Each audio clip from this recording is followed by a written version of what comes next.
pentaneto de Dom Pedro I, tetraneto de Dom Pedro II, trisneto da Princesa Isabel e hexaneto de Dom João VI.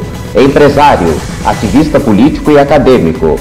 Formou-se em administração de empresas pela FAAP. Fez mestrado em ciências políticas nos Estados Unidos e MBA na França. Trabalhou na área de planejamento financeiro nos Estados Unidos e nos bancos especializados em Londres.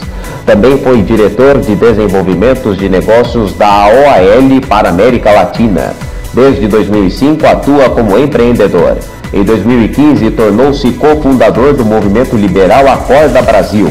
Como ativista político, articulou propostas de mudanças políticas no sistema eleitoral para o sistema de voto distrital e projetos de transparência tributária. Defende a soberania da cidadania por uma nova lei de imigração. É autor do livro Por que o Brasil é um País Atrasado. E com vocês, Luiz Felipe de Orleans e Bragança.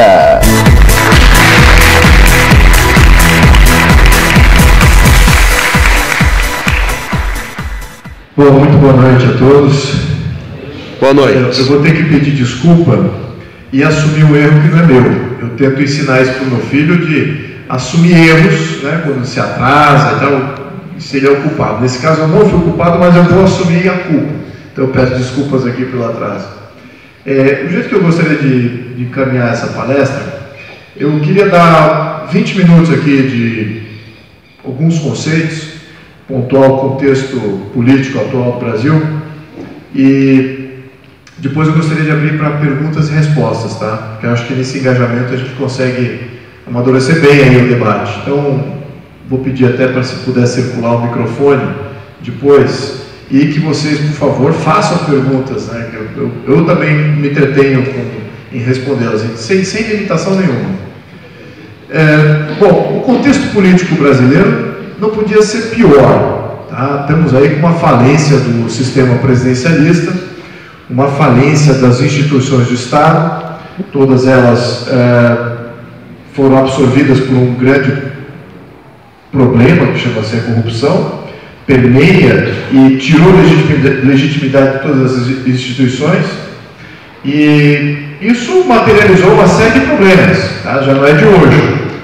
O sistema que nós vivemos, ele gera esse tipo de problema sistematicamente, ou seja, ciclicamente. Nós vamos ver o que estamos vendo hoje no Brasil, recorrente ao longo da nossa vida, se a gente não tratar do problema de raiz. Só que eu não vejo isso no ecossistema político de ninguém falando do problema de raiz. Do que eu estou falando aqui? O que está na raiz? O que está na base? A base de qualquer sistema político é a Constituição. A Constituição, ela surge no último momento, no momento primordial daquele início de civilização. Tem uma comunidade brasileira. Ela tem uma percepção de pátria e de nação. É só uma percepção, são só ideias até agora, mas existe essa comunidade que está unida por uma série de valores, unida por uma série de conjunto de comunalidades entre um e outro, língua, etnia, religião, a ética, maneira de se conduzir, comportamento, cultura, enfim, origem, história, uma série de contextos que unifica essa comunidade. Dessa comunidade ela precisa ter percepções de si própria e do seu espaço. Isso cria-se uma pátria, uma nação. Até aí, isso é ideia, isso não existe de verdade. Mas aí surge, no final desta evolução natural de qualquer país, surge o conceito de que, olha, precisamos amarrar isso tudo, proteger isso em uma Constituição. E a Constituição é o que vai criar o Estado. Então, o Estado brasileiro, ele é materializado depois que você transferiu um monte de ideia para uma Constituição. E a Constituição é que dá esse poder. Muito bem. Se essa Constituição passa a valer muito pouco ou não representa a comunidade não vai defender a Constituição. A comunidade não se sente protegida pela Constituição, Então ela em todo não protege a Constituição despotiza a sua comunidade, cria-se um momento de anomia, uma separação entre a comunidade e a Constituição, e temos o que temos hoje. Temos uma Constituição, temos um Estado, temos uma burocracia e temos os tipos de políticos que esse Estado permite que sejam eleitos totalmente em dissintonia com essa comunidade, que é a comunidade primal, que é a comunidade brasileira, que sobreviveu aí, apesar de termos esse tipo de Estado que não é um Estado representativo do que nós somos. Então é por isso que no Brasil, durante o período republicano, houve seis constituições, nenhuma delas de fato vingou, porque não representa a comunidade de base. Mas a comunidade existe, e sempre que há uma comunidade uníssona, existe um ressurgimento do Estado, uma nova Constituição brota. Então é o que estamos vivendo agora, o final da vida útil da Constituição de 1988, uma falência sistêmica.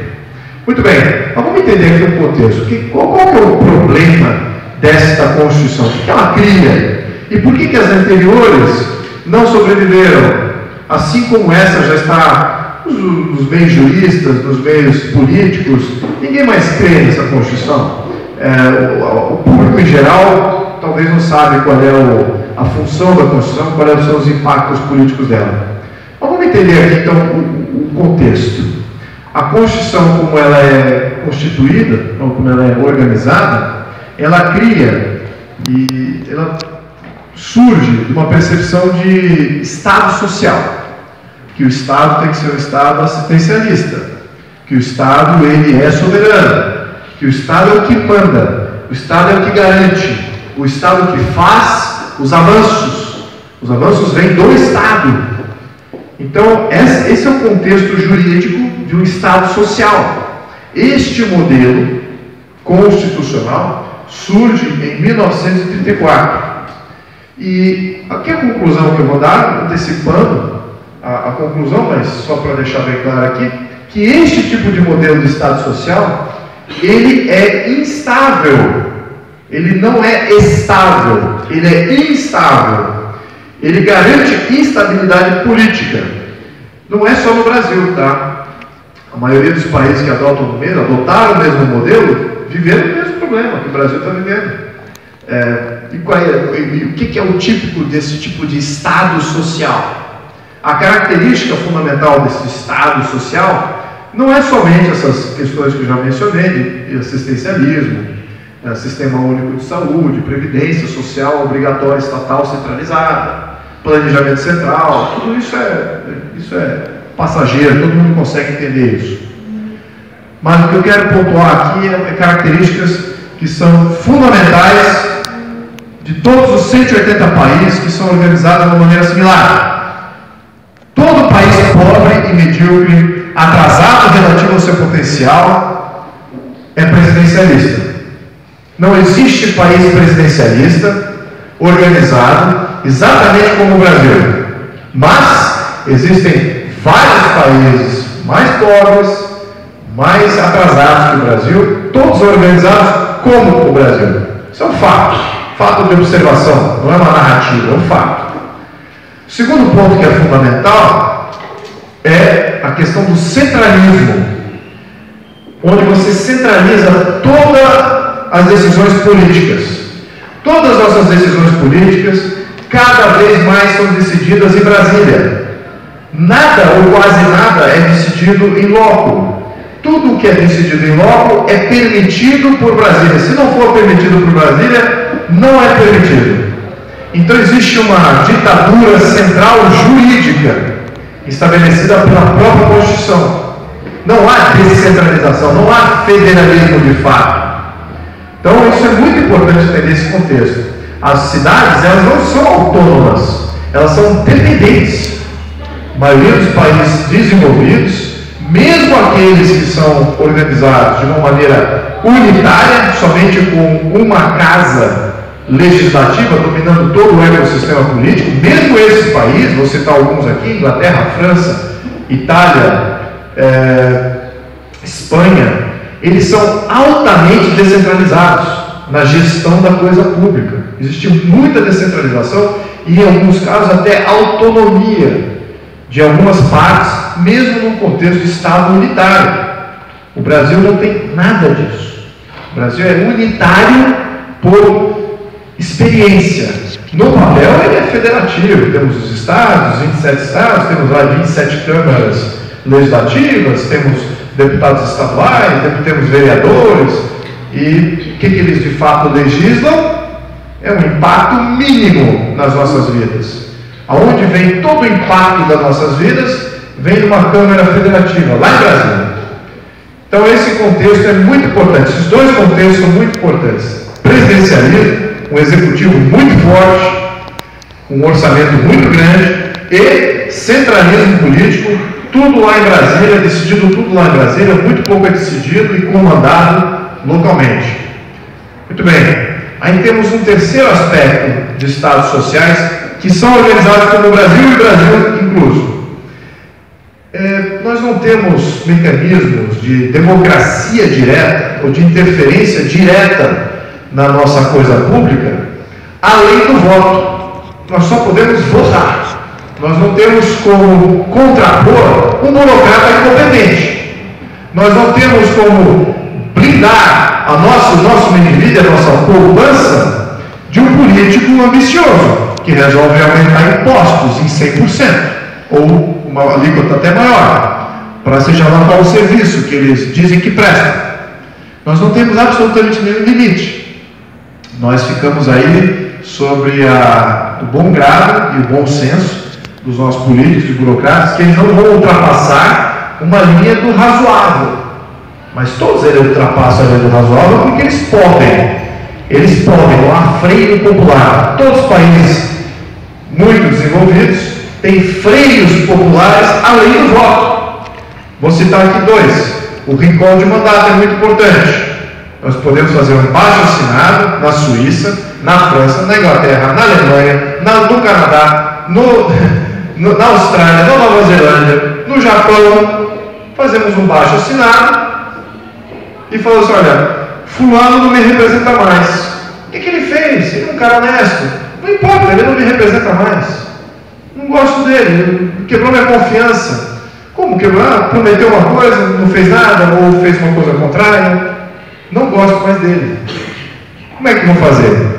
Faz um baixo-assinado, submete-se ao TSE, trâmite automático que não passa por nenhuma câmara política, e chama-se uma nova eleição para aquele cargo, seja qual for. E com esse mecanismo, agora, até cargos burocráticos, esses países desenvolvidos podem remover. Então imagina aí um bombeiro, um chefe de bombeiro, ou um auditor público, um procurador público.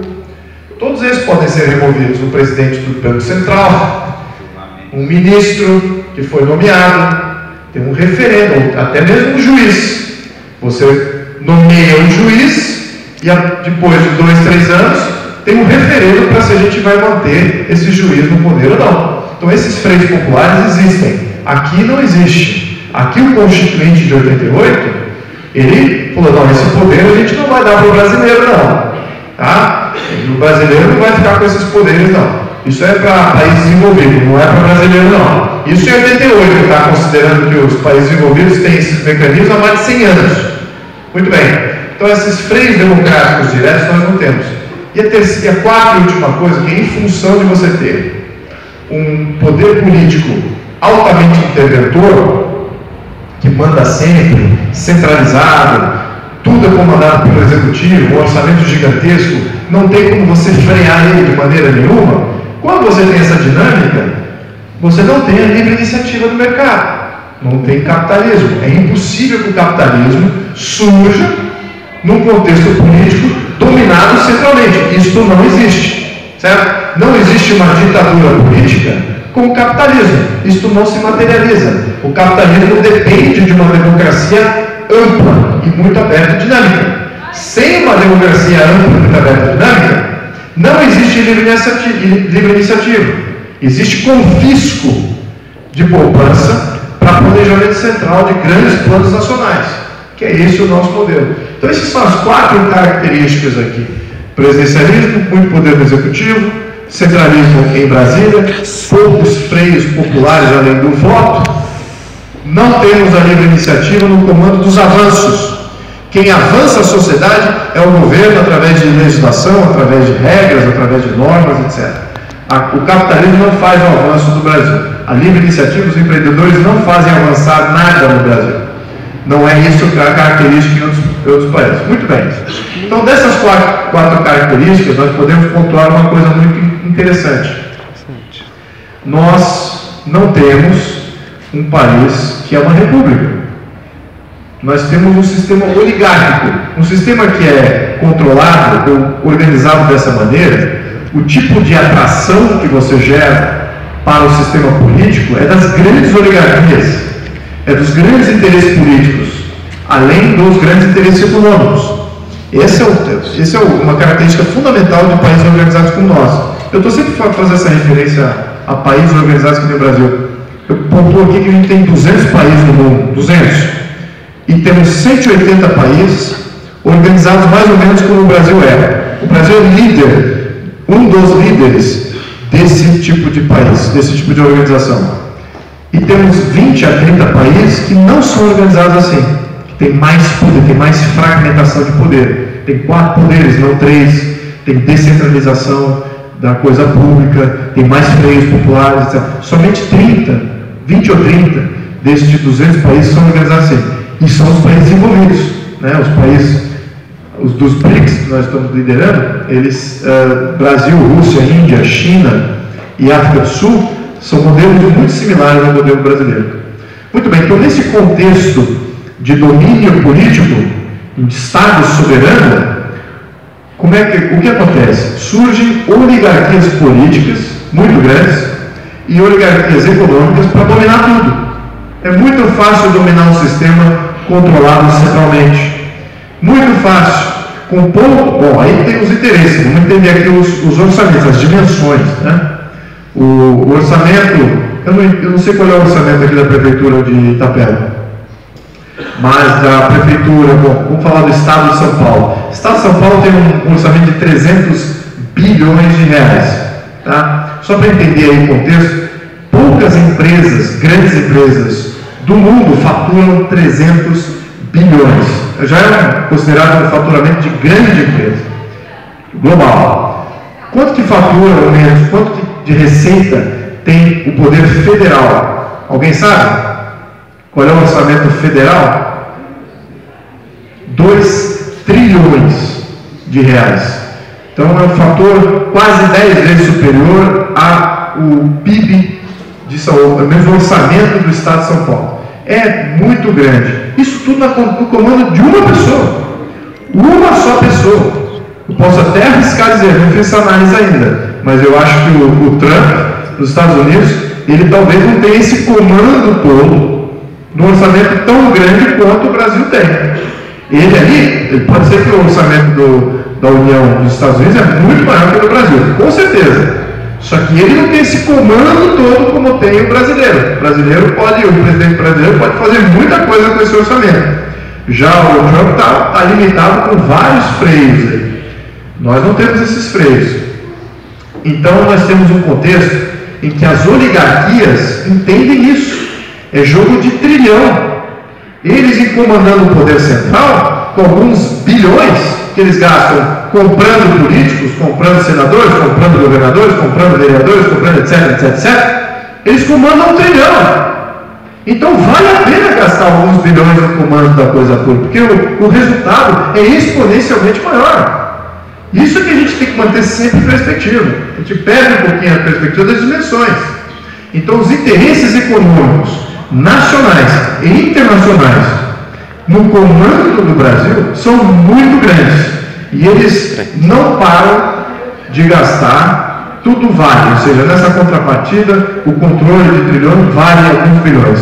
Então, nessa conjuntura, a gente tem que entender que nós sempre tivemos esse comando central. Isso é talvez uma das únicas, uma crítica que eu faço do Brasil Império, que ele nasceu centralizado, ele não nasceu, o Brasil não nasce um país disperso, ele nasce um país centralizado. Isso foi muito bom no início do Brasil Império, do século XIX, mas no final do século XIX já estava esgarçado esse modelo, já tinha aquela necessidade de descentralizar, os estados já estavam ficando ricos, já existia população local nos estados, então já havia aquele ímpeto de descentralização, mas isso nunca ocorreu, porque houve um golpe, assume a república, e quem é que fez o golpe? Os grandes interesses econômicos que não queriam se livrar da escravatura. Muito bem, não se livraram da escravatura, por um certo modelo aí, efetivamente, né, vamos dizer assim, dominaram a coisa política e nunca descentralizaram. Então nunca houve descentralização do Brasil. As oligarquias mantiveram aquele poder centralizado. Então tivemos aí a Primeira República, que foi os cafeicultores, aí veio Getúlio Vargas, que veio aí os industriais, os banqueiros, como grandes oligarcas atrás de Getúlio, aí teve uma ruptura populista com Eurico Gaspar Dutra, vários presidentes populistas, e ao final teve Jango, né? Jango fez aí reformas de base, etc. Aí surgiu uma nova oligarquia política, que eram os militares. Termina a oligarquia dos militares, estamos de novo num ciclo populista. Vários presidentes aí, começando aí com Collor de Mello, Itamar Franco, FHC, Lula e Dilma. Estamos aí no final de um modelo oligárquico, de um modelo populista, segunda ruptura populista. E o que já está brotando? Uma nova oligarquia está se formando. Alguém ouviu falar do Centrão? Quem ouviu falar do Centrão? Centrão nada mais é do que uma oligarquia partidária para manter o controle político desses 2 trilhões. Eles querem, não vão abrir mão disso tão facilmente. Eles querem eleger somente aqueles que eles fazem o direcionamento. Então, temos um modelo oligárquico, certo? Esse não é república. As leis não estão no comando do Brasil. É a oligarquia. E esse modelo oligárquico, de vez em quando, tem uma ruptura populista. Essa é a característica da nossa história nos últimos 100 anos. Muito bem. Então, entendendo isso, a gente entende o contexto político atual. Volto aqui ao início da minha introdução. Nós temos um problema de raiz. Isso tudo vem da nossa Constituição, como é que o nosso Estado e as nossas instituições são organizadas e o porquê que ela gera esse tipo de erro sistêmico recorrentemente. Como é que a gente sai disso? Bom, sem fazer uma reforma na raiz, a gente não vai sair desse ciclo. Tá? Podemos melhorar o atual sistema? Podemos. Já em 2019 podemos fazer aí grandes mudanças no atual sistema, na atual Constituição. Podemos dar mais transparência tributária, identificar por distrito, por bairro, a cobrança de impostos, informar a todos, informar Itapeva, o quanto que Itapeva paga de imposto a todo cidadão, deixar isso bem claro, para que Itapeva saiba cobrar isso. Então isso é um ponto número 1. O voto distrital é um ponto número 1 fundamental. Ele precisa da transparência tributária para dar certo. O voto distrital ele aproxima o eleitor do eleito, mas sem a transparência, o eleitor não vai saber o que cobrar. Com transparência, o eleitor vai estar com o seu representante próximo e vai falar assim, fulano, estamos pagando aqui 10 milhões de reais por ano para o Poder Federal, cadê esse dinheiro aqui no meu distrito? Cadê esse dinheiro de volta aqui? É isso que precisa acontecer. Então, transparência, voto distrital, o recall de mandato, você poder remover o seu representante a qualquer momento, literalmente a qualquer momento. E a terceira coisa, um referendo popular. São referendos populares para você evitar despotismo de Estado, despotismo da burocracia. Se algum burocrata, algum político, ele começar a passar normas, aumentar tributos, aí, sem nenhum limite qualquer. Aí o limite é a vontade popular do momento. Baixa o Senado e fala assim, olha, não quero aumentar salário de político. Não quero que o STF aumente 16% quando o país está em crise e tem desemprego. Vamos revogar esse aumento de salário lá. O Brasil não pode fazer isso. Não está regulamentado. Muito bem. Então, essas são as 4 coisas que são fundamentais, são mínimas, para que a gente possa ter um modelo político melhor no próximo ciclo eleitoral, em 2020. Há muito mais coisas, há uma reforma tributária, temos que tirar poder lá, descentralizar o país, temos que desburocratizar a iniciativa privada, uma série de coisas. Isso, na minha opinião, é secundário e talvez nem dependa diretamente do legislativo. Mas do legislativo essas 4 coisas são fundamentais. Então seria muito importante, interessante que todos vocês que cobrem isso dos seus representantes. É muito importante que haja uma cobrança dessas 4 coisas. E agora, a minha missão aqui qual que é? É apontar exatamente o problema. Poderia estar fazendo aqui um discurso emocional, ou um discurso que possa trazer uma referência que já existe no contexto político nacional. Falar de saúde, vamos melhorar a saúde, ou vamos melhorar o transporte público, né? Esse tipo de discurso que a gente escuta. E do que eu estou falando aqui? É fácil absorver isso que eu estou falando? Não é fácil. Eu estou falando do problema que existe de verdade. Eu estou falando de mudar o Brasil. É para isso que eu estou me lançando na questão política. Foi o início do meu ativismo, foi todo calcado com relação a isso. E é por isso que eu passo muito tempo com quem quer escutar. Porque quem quer escutar é tão especial ou mais do que quem está falando agora nesse momento. Então, vocês, muito agradeço a presença de todos vocês. Estou aberto a qualquer pergunta. Tá? Muito obrigado.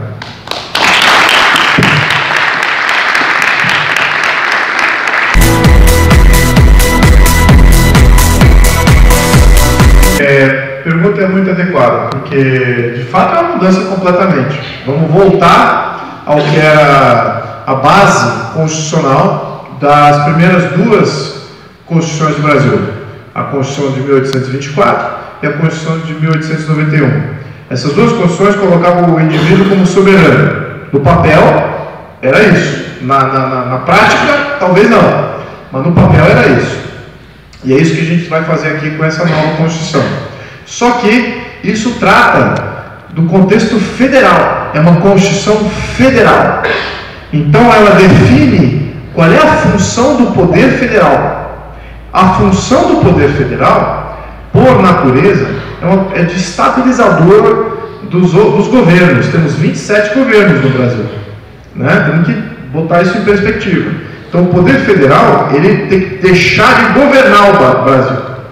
Ele não pode ter poder de governo. Ele só pode ter uma função de protetor. Protetor do quê? Das liberdades individuais, os direitos fundamentais, direitos civis individuais. No contexto norte-americano, por exemplo, é exatamente isso que acontece. A Constituição norte-americana é uma Constituição liberal. Agora, a Constituição dos Estados varia.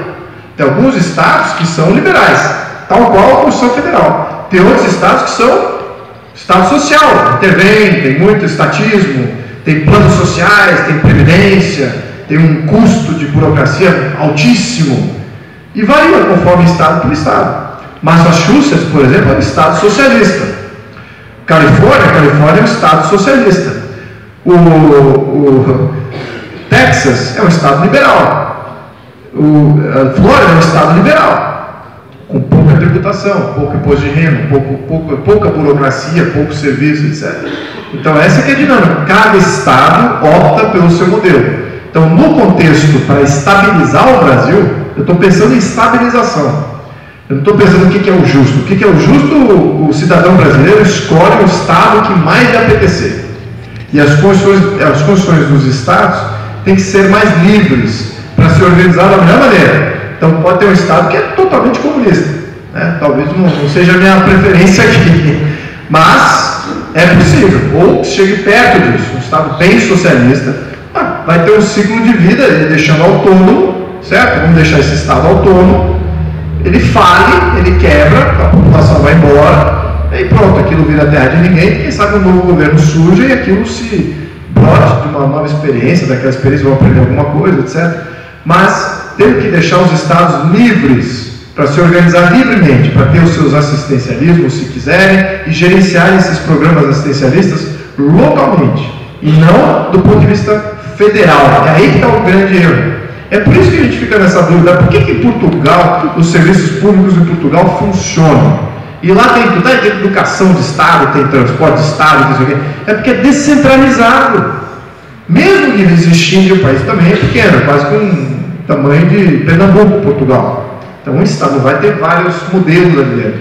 Mas o Brasil é continental. Ele tem que entender que a nossa diversidade é muito ampla. Então a descentralização ela tem que ser contumaz, mas também temos que ter autonomia local. E autonomia local significa constituições locais. Então, do ponto de vista federal, ou a Constituição Federal, ela não pode ser intervencionista. As constituições intervencionistas geram esse tipo de problema, grande orçamento, um orçamento monumental, e aí quem é que aparece para controlar esse orçamento? As oligarquias. Você está dando uma isca para as oligarquias. Agora, faço a pergunta, se o poder federal fosse pequeno, ele não tivesse poder de governo, o orçamento bem mais limitado, qual o interesse de uma grande oligarquia ir lá, comprar e se dominar aquele negócio todo? Nenhum. Ou muito baixo, muito menor do que é hoje. Hoje, como é muito grande, aí surge uma JBS, surge uma Odebrecht, surge os grandes bancos. Vamos lá controlar aquele negócio no meio, porque isso aí é importante. E se deixar de ser tão importante assim? E se focar na segurança nacional, se focar na ordem pública do Ministério Público, se focar na justiça, e tá bom. Estanca aí. O resto dos estados fazem por conta própria. Esse aqui é o modelo que a gente tem que adotar para estabilizar a nossa moeda, estabilizar o nosso país como uma equação de poderes. Então é assim que a nova Constituição vai ser organizada. Se houver uma proposta constitucional que não seja essa que eu estou mencionando, que seja contrária, ainda mais centralista, e eu sei que tem, é por isso que a gente está fazendo, eu sei que tem, já vi essa Constituição aí em partidos de esquerda radical, né? A esquerda radical tem uma proposta muito mais radical do que a atual Constituição de 88, mais centralista ainda, unipartidária, acabar com os partidos, ficar com um partido só, é o modelo chinês, né? Controle central de absolutamente tudo. Aí você está entrando no modelo que eu não recomendo. A gente já sabe qual vai ser quem é que vai ficar fora desse sistema. E somos todos nós, né? O povo brasileiro vai ficar totalmente fora desse sistema.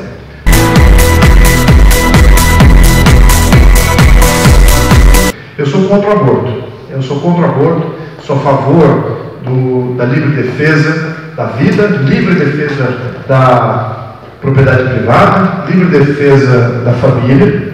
Isso inclui usar qualquer meio necessário para fazer essa defesa, incluso armas de fogo. Então, eu sou altamente favorável a isso. Sempre tive porte de arma até me proibir, até o Estado vir me confiscar, tentar me confiscar a arma. Então, eu estou muito confortável com essa ideia. E não acho que nenhum cidadão corre risco com relação a isso. Muito pelo contrário. Na questão de ideologia de gênero e na questão de escolas sem partido, olha, existe de fato doutrinação das escolas, isso está patente, né? O movimento da escola sem partido já tem mais de 10 anos, a coleta de informação aí está ampla, então existe doutrinação das escolas, isso é fato. E por que ela existe? Existe porque tem um Ministério de Educação e Cultura que define centralmente o que é cultura, define centralmente o que é educação. Não só para a escola pública, mas também para a escola privada. É uma ditadura de pensamento. Isso está totalmente errado. Sou completamente contra a existência de um Ministério da Educação e Cultura. E, na existência de um Ministério da Educação e Cultura, precisamos de escolas sem partido, sim. O escola sem partido é um freio jurídico contra a ditadura do Ministério da Educação e Cultura. A mesma coisa, vou citar aqui um outro exemplo de autocracia do poder central, o TSE, o Tribunal Superior Eleitoral. Nós não temos nenhuma auditoria do nosso voto, e não há nenhuma lei, não há nenhuma jurisdição, não há um outro órgão que monitora o TSE e fala assim, essa eleição foi boa, foi boa. Ele não consegue dizer se foi fraudado ou não, o próprio TSE. O TSE fala assim, confia em mim, hein? Tá tudo certo. Obrigado. A mesma coisa no Ministério da Educação e Cultura. Isso aqui é cultura, hein? Isso aqui que é cultura, hein? O resto que vocês estão fazendo aí, não. Isso. Então, sou completamente contrário aí a essa questão de ideologização das escolas. Enquanto há uma ditadura do Ministério da Educação e Cultura, eu sou igualmente tão fervoroso a favor da escola sem partido. Estão respondendo aqui as tuas perguntas. Eu gostaria de saber, há possibilidade futuramente da monarquia voltar ao Brasil, e se existe, em quanto tempo? Ou se não existe, qual que é a melhor saída para que a nossa república ela fique melhor? Vou responder a última pergunta e depois eu volto no resto. Como fazer república melhor? A república melhor tem que imitar os modelos que dão certo. Os modelos que dão certo no mundo, que garante um IDH muito alto, que garante ampla democracia, muito mais que o Brasil tem hoje, e ao mesmo tempo garante estabilidade do sistema. Vamos lembrar que ampla democracia sem estabilidade, ou sem alguns freios, você gera instabilidade também. Então a chave é estabilidade com democracia. Isso é muito difícil de atingir. Somente alguns poucos países que fragmentaram seus poderes, mas mantiveram alguns poderes blindados para que possam agir como veto, possam agir como passivamente quando a coisa desanda. Então a república que dá certo é aquela que copia modelos desse gênero, são modelos monárquicos, parlamentaristas que dão certo, ou monárquico constitucional, ou monárquico parlamentarista, em que você tem aquela ampla democracia funcionando, mas você tem um poder ali que fica de poder de veto. Se a coisa desandar, bate a mão na mesa, novas eleições. É um poder passivo, não é um poder de governo. Então a gente precisa ter esse quarto poder resgatado. A Constituição que a gente está montando, ela por acaso tem mais, como é que eu diria, tem mais poderes do que 4, estamos falando aí, legislativo, executivo e judiciário. Temos o quarto poder do chefe de Estado, que é o poder moderador, e aí tem o Conselho de Estado, que é um órgão que tem que ter poder efetivo, também poder de veto, e o povo brasileiro. O povo brasileiro tem que poder vetar diretamente também. Então a gente está falando de 3 poderes de governo e 3 poderes de veto. Assim você estabiliza a coisa pública, você cria democracia e ao mesmo tempo você estabiliza. Então isso é um modelo republicano que copia o que existe em países envolvidos, que são monarquias, mas ainda não chega a ser uma monarquia per se. Então, esse que é o modelo que a gente vai propor. Então, aqui a questão de se pode se tornar uma monarquia ou não. Depende do povo brasileiro, depende da consciência brasileira, do tipo de veículo de mídia que vai estar ventilando as ideias. Eu sempre digo isso, eu acompanhei o plebiscito de 93, faltando um mês do plebiscito, tínhamos a proposta monarquista tinha 35% das intenções de voto. Faltando um mês, a Rede Globo lança no Vale a Pena Ver de Novo, sessão da tarde, o programa da sessão da tarde, se não me engano. Então, na sessão da tarde você tinha um programa falando da escravatura, falando de todos os contextos econômicos, sociais, políticos da época do Brasil Império, e dizendo que olha, e aí você tinha narradores na noite, no programa eleitoral, falando assim, não, vamos voltar ao período da escravatura, então inferindo que a monarquia era escravocrata, o que era exatamente o contrário. Então, foi um grande movimento covarde aí da mídia contra esse modelo monárquico que já poderia ter sido implementado em 93. Muito bem, vamos ter uma mídia favorável, talvez, numa próxima sequência? Não sei, o Brasil não tem. O Brasil, toda a mídia tem um viés muito bem calcado. Então, não podemos ter essa esperança, assim, quem sabe um canal de mídia não vinculado a difundir mentira e fazer esse tipo de pauta, quem sabe surja. Mas depende também do povo brasileiro. Então, eu não vou contar com isso. Eu vou fazer aquilo que dá para fazer, e é estabilizar o Brasil dentro de uma república. Então, neste momento, a missão é essa. Obrigado.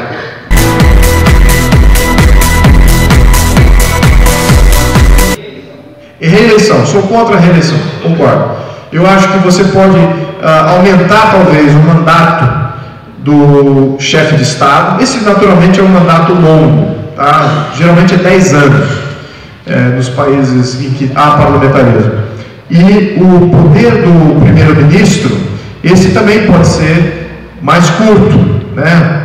5 anos, mas que não seja recorrente, por causa exatamente desse problema aí que você mencionou. Ele pontuou muito bem. O que acontece quando você tem uma reeleição é que aquele que quer se reeleger, ele começa a fabricar um momento artificial de economia pujante, de números que não são condizentes com a realidade, mas, sobretudo, ele começa a obter financiamento para planos, grandes planos que vão criar empregos e benefícios e uma série de benesses, para o povo achar, ó, que bacana, olha, ele está no governo, olha que legal o que ele está fazendo por nós. Olha quanto por nós está dando dinheiro para a gente. Poxa, a troca do quê? A troca de um grande problema de balanço, né? Vamos entender que tudo na vida tem ativo e passivo, né? Ativo e passivo. Se eu comecei a criar aqui uma benesse, algum gasto extra, eu tenho que financiar isso de alguma maneira. Ou eu aumento o imposto, ou eu começo a me endividar. E foi isso que acontece quando você tem reeleição. Ele começa a aumentar imposto ou se endividar para dar esses benefícios. Então, essa dinâmica não consegue fugir disso, tá? Tem uma narrativa que esconde isso, mas a realidade é essa. Focus Assessoria, impressão e cópia, scanner, segunda via de contas, segunda via de CPF, atualização de boleto, agendamento de seguro-desemprego, perícia e INSS, inscrição, concurso, vestibular, extrato e consulta de FGTS, PIS, currículo, digitações, antecedentes criminais, serviços eleitorais, consulta ao SPC Serasa, declarações, envio e recebimento de e-mail, cadastro, consulta de nota fiscal paulista, Focus Assessoria, Rua Coronel Queiroz, 259, Centro, Itapeva. Telefone 15 99846 8139.